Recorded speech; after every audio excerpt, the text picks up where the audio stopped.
Hi everyone. Hi everyone. Are we all okay today? I trust that you're all doing well.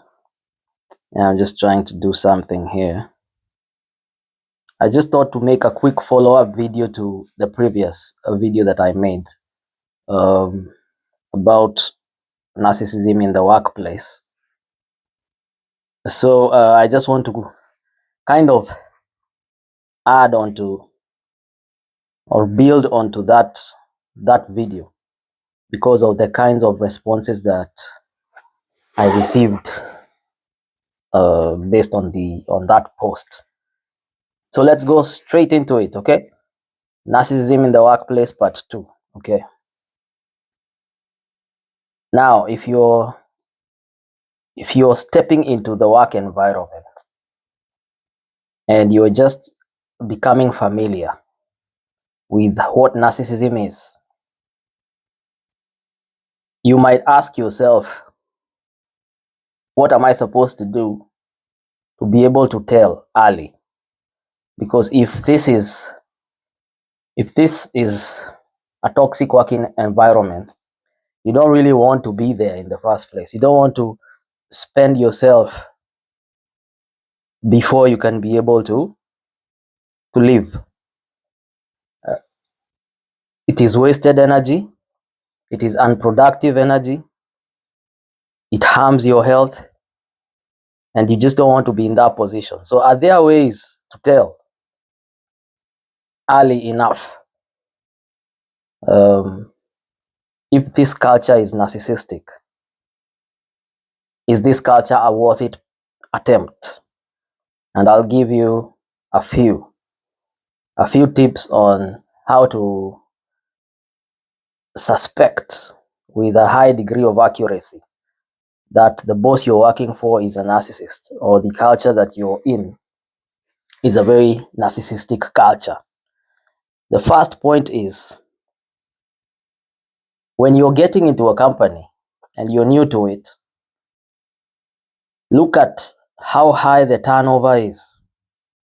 How high is their turnover? If they have a high turnover, they are probably a narcissistic working culture. High turnover meaning the rate at which people get employed and sacked. So if you come into a company while you're observing left and right, you discover that people seem to just be moving, whether willingly or unwillingly. It doesn't matter. Whether willingly or unwillingly, there's a high turnover. People just keep coming into the company and leaving very fast. And nobody seems to stay in that company for a long time. If you see that, don't think you will be an exception. If you're not a you're not a narcissist yourself, this is a place that is breeding narcissists only. Probably 90% of the people who have been left only because they are narcissists also. So that's a very, very, very important sign. Look at how high the turnover is when you come into the company. How quickly are your friends moving away from the job? How quickly are they getting fired? etc etc. Are the people who came before you, how many people lasted for how long? Yeah, those are the kinds of things that you when we are talking about a high turnover, people speaking, that you look into. The second tip is, I want you to observe the people themselves. I want you to observe your colleagues in silence. Don't talk. You should have this internal conversation with yourself. It should not be a conversation that you go telling everybody. No. This is for you alone. And I want you to observe their general behavior. I want you to observe their personal character. And I want you to observe how toxic or how healthy they relate with you. I also want you to observe under that point how independent or how independent or how not independent they are. In a culture that is not narcissistic, there is freedom. I want you to understand this point. It's very important. In a narcissistic culture, there is no freedom. So what you will find in a narcissistic culture are cliques, groups, okay? Groups of people. No one is able to be themselves. If you find a society or a group of people where they call themselves free, but they do the same thing, you are being gaslit. There's no freedom. Where there is freedom, there is difference. Because everybody is unique, right? Everybody is unique.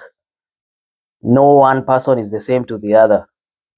So if you come and find that how you find groups of people who act in the same way, who behave in the same way, who do the same things, that is because there is no freedom. You have to be that way for you to survive in that environment. Meaning there's some sort of control. There's some sort of control over independence. You're not allowed to be yourself in that culture. And the moment you try to be yourself, immediately you stand out because you don't join cliques, you remain independent, and you will be an automatic target. So if you see the way people behave, how toxic they are, how happy they are or not, and then observe that they move around in cliques instead of independently. Without even thinking much, you're dealing with a narcissistic boss. The third is diversity. It's quite close connected to the second point, closely connected to the second point. But I want you to observe how diverse is this working culture that you have found yourself in. Uh, how high is the not? For example, things to look out for: tribalism. Are people coming from the same tribe? Are they coming from different walks of life? If they're coming from different walks of life, that is a good sign. That is a healthy working environment. But if all of them seem to be the same race, if they're Asians, maybe all of them are Asians. If it's Caucasians, all of them are Caucasians. If it's Africans, all of them are Africans. If it's a certain country, all of them come from that country. All of them speak this tribe. A very minute group is different from the general population. That is a sign that there is no diversity. And that is a very, very, very classic sign that you're working for a narcissistic boss. All right, that is a sign you're working for a narcissistic boss. The other point is nepotism. How is it? Is it just family members or relatives or neighbors, friends, or do you have to be connected to their friend to be working in that company? Do you have to know their sister, their dad, their uncle to work in that company? That is an automatic giveaway that could be a very narcissistic environment, especially if they do not integrate. All right, especially if they do not integrate with you. You don't come from among their circles, but they are not interested in integrating with you. They malign you. Okay, so we are looking at how well represented culture is in this third point. Are they diverse? Do they include people? Is it an inclusive working environment? So just remember on this point, when people are similar, it is a sign of narcissism. When people are different, it is a sign of freedom. Because the truth is, you will not be the same if you are allowed to be yourself. Another point is I want you to observe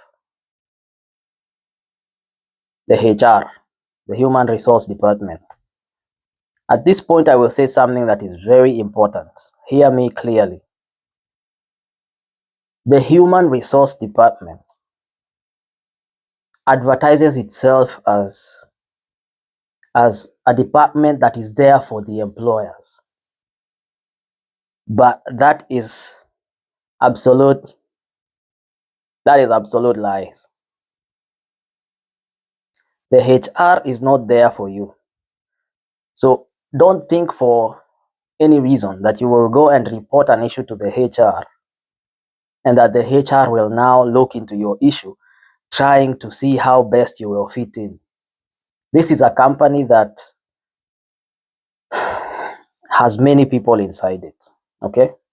This is a company that is paying taxes to the government. This is a company that is raking in millions. This is a company that is making money for many families. The HR will not pander to you as an individual at the expense of the company.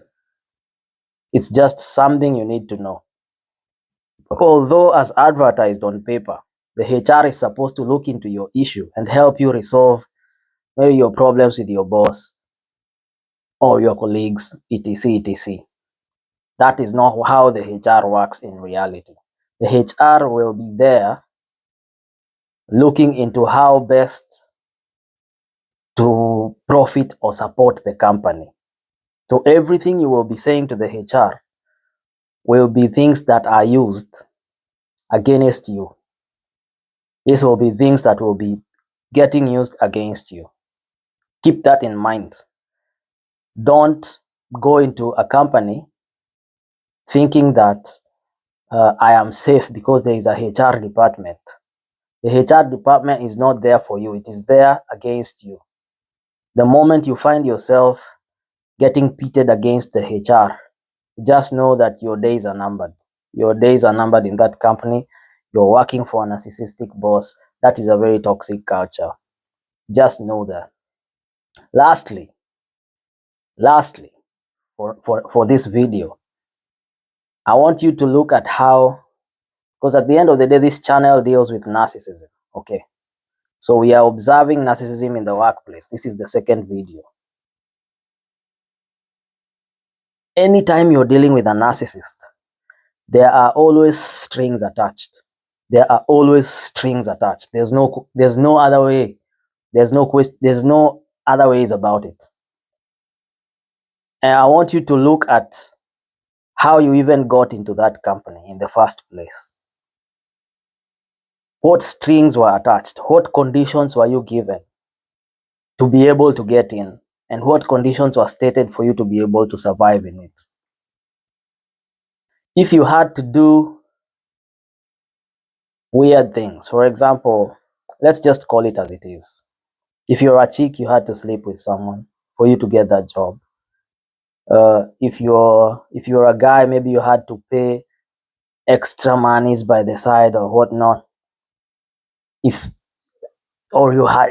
had to, or someone has to have a connection for them to be able to work in there. If you see that kind of working environment where it's not competence that is the goal, it is other things that are the goal. Keep in mind this fact. A fresh water source or a salt water source does not become a freshwater river downstream. From the start, you should always be observant. If you had to get in a fishy way or in an unclear way, you're probably working for a narcissist, and a narcissist will not be there to please you. Narcissists are very self-serving, very selfish. They are there only for themselves. And they will use you, they will dump you, they will discard you, and they will waste you. And by the time they're doing away with you, they'll do their best to make sure you're only a shell of yourself by the time you came. Because narcissists usually leave you in a state that you're not even able to pick yourself up. The narcissist has to destroy you. They need to destroy you for them to be able to convince themselves that they are doing right. Because to them, if you are right, You can't be destroyed. A story for another day. So in this second part, and I'd like to encourage you, go back to the first part of narcissism in the workplace. Watch the video, comment, subscribe, like. That's how the algorithm recommends the video to other feeds. Okay, you know your friend needs this information. If it's beneficial for you, it will be beneficial to someone else. React on these videos. All right, react on these videos and help me get this word out. All right, help me push this information out there. uh, so yeah, I just want to give you a summary of the 5 things I've said. The first thing is a high turnover. How quickly people are either hired, rehired, or sacked. Second is the character of the people who are working there themselves. Third is how diverse, how well is a culture, different cultures represented, and ideologies represented. How inclusive is the environment? Fourth, the HR department. And fifth, how strings attached. Okay, the strings attached to either getting into the company or working in a sustainable manner in the company. So with that, I trust that you'll make better decisions on your way forward, on your future applications. If you're already in such an environment, don't worry about it. In silence, start planning your way out, because I can assure you, you don't have a future. You have no future in that place. This has been Narcissism Denied, where we empower and validate empaths in the wake of narcissistic abuse. Stay hard, stay blessed. So guys, remember to subscribe, okay? Thank you very much.